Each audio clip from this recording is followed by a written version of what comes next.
Welcome back, and Mark joins me now in the studio. Mark, what's first up?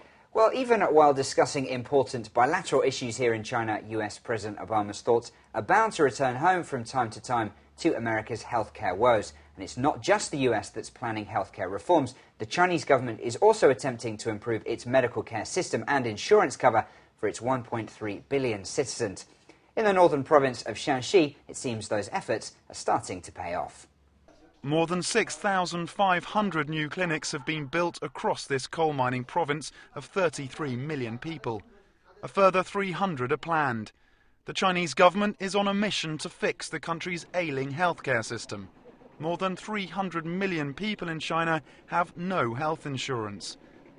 Cities like Beijing and Shanghai are home to some state-of-the-art hospitals, but for the majority who live in the countryside, medical care is rudimentary and often prohibitively expensive.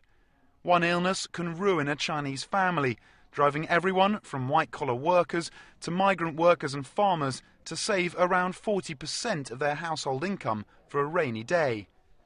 The government says it's taking the problem seriously. In January, it announced plans to spend $123 billion by 2011 to establish universal healthcare. The aim is to provide some form of medical insurance for 90% of the population.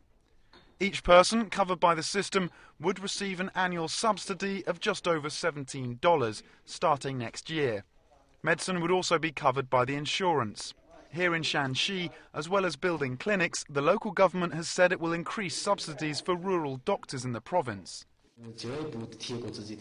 I will improve my medical skills to provide better service for the villagers. New clinics and higher doctor salaries won't be enough to cure all of China's medical ills. But for villagers here at least, it's a step in the right direction. Tom Mackenzie, BON.